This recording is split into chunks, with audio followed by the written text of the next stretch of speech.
आम्ही गावामध्ये वारंवार तक्रार करून सध्या गावातली दारू बंद झाली नाही आणि दारू बंद करायला जर तक्रार दिली तर ती दारूवाली येऊन दाब टाकतात, मारतो, कापतो अशी भाषा करते ते, पुन्हा शिवीगाळी बी करते ते। त्यांच्या विरोधात एकही माणूस बोलायला तयार नाही। आणि काल गावामध्ये एक बाई वारली असताना मागं माणूस रडत असताना सध्या त्याचे दुकान चालू आहे।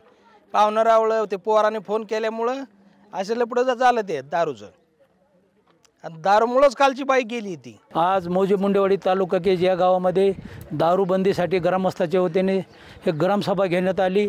सदर दारूबंदीमुळे आमच्या गावामध्ये जवळजवळ 21 वर्षाच्या आत 5 ते 6 महिला विधवा झालेल्या आहेत आणि सरासरी 13 वर्षाचे पुढे मुलं दारू पित आहेत।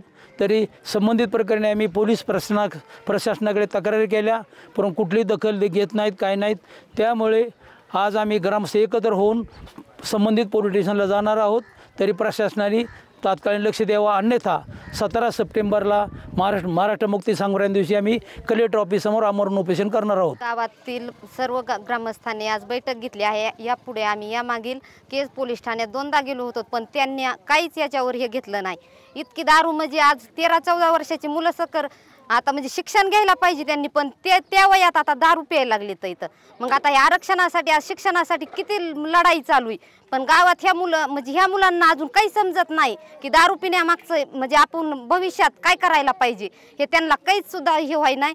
मग यापुढे पूर्ण गावातली ही दारू बंद झाली पाहिजे, एवढीच आमची मागणी आहे। दारू पिणाऱ्याच्या बायका पण आमच्या सगळं भांडणं करतात आहे। भांडणं करून ह्या आलं तरी म्हणतात तुमचं काय ह्या दोघी बायाच्या बघा धावून आली आमच्या अंगावर।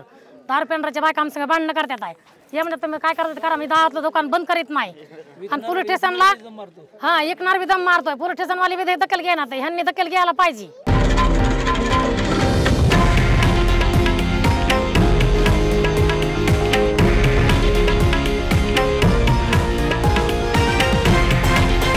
हे आहे देशातील नंबर 1 न्यूज नेटवर्क आणि आपण पाहत आहात TV9 मराठी, एकमेव।